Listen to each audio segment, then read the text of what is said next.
हर सुबह की पहली खबर, सबसे सही और तेज, फर्स्ट छत्तीसगढ़ न्यूज आपके साथ, हर मोड़ पर सच्चाई की खबरें, विश्वास के साथ हर अपडेट आपके पास, बिना किसी खास देरी के। ठग विदेशी नागरिक पकड़ाया। डोंगरगांव पुलिस ने साइबर सेल के साथ मिलकर एक ठग विदेशी नागरिक को अपने हिरासत में लिया है। पकड़ा गया आरोपी नाइजीरिया का है, जो लंबे समय से भारत के दिल्ली में रहकर अपनी महिला मित्र के साथ भारत की महिलाओं को अपने प्रेम जाल में फंसाकर उनसे रुपए ऐंठता था। इस मामले को लेकर आज एसपी ऑफिस राजनांदगांव में पुलिस वार्ता आयोजित की गई। एएसपी राहुल देव शर्मा ने बताया कि एक विदेशी नाइजीरियन साइबर फाइनेंशियल फ्रॉड को पकड़ा गया है। आरोपी का नाम जॉनसन सैमुअल, पिता सैमुअल, उम्र 40 साल, वर्तमान निवासी G81 संत नगर, तिलक नगर, नई दिल्ली का है। आरोपी ने डोंगरगांव थाना क्षेत्र के एक महिला से सोशल नेटवर्किंग शादी.com में दोस्ती की। दोस्ती प्यार में बदली और आरोपी ने उसको प्रेम जाल में फंसाकर उससे 15,72,000 रुपए ऐंठ लिए। आरोपी की सहयोगी महिला मित्र जो फर्जी बैंक खाता एवं सिम उपलब्ध कराती थी, जिससे आरोपी अलग अलग लड़कियों से बात करके उनसे मोटी रकम ऐंठ लेता था।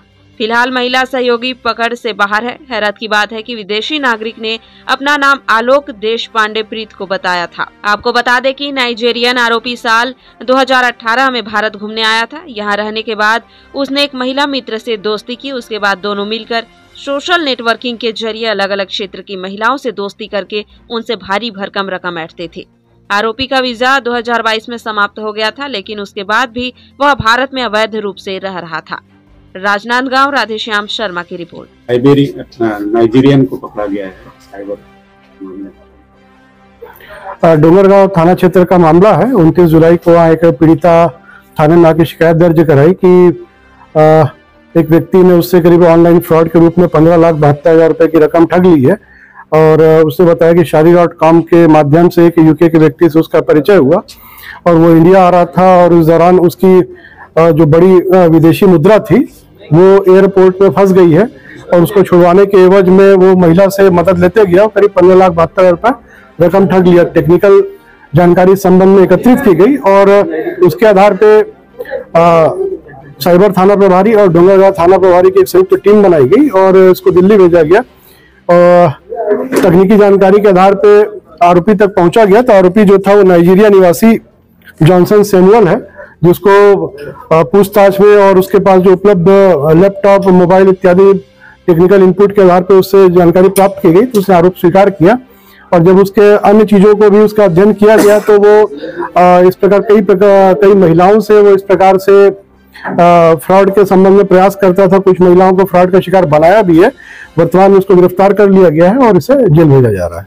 इसमें आपने कहा था कि खासकर वीडियो या जिसकी शादी होने लगी है और जो पढ़े लिखे हैं उनको अपने जद में लेते। इसका सॉफ्ट टारगेट वो होता था जो महिलाएं जिनकी शादी नहीं हुई होती थी, जो और शादी.com में जैसे जिन्होंने अपने एनरोल कराया उसमें पीड़िता शादी.com में एनरोल कराई और दोनों एक दूसरे से बातचीत करने लगे। अब परिचय बढ़ाते गया।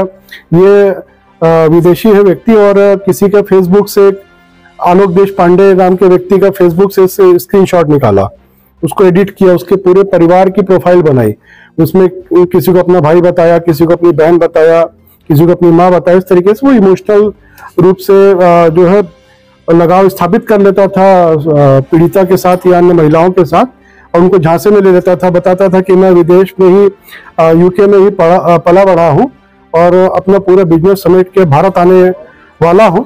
तो अचानक एक दिन बोलता है कि मेरी जो करीब इस मैटर में बताया कि 85,000 मेरा पाउंड जो है वो पकड़ा गया है कस्टम में और कस्टम में मेरे को ड्यूटी पटाना पड़ेगा इस रुपए में कन्वर्ट करने के लिए इस पाउंड को।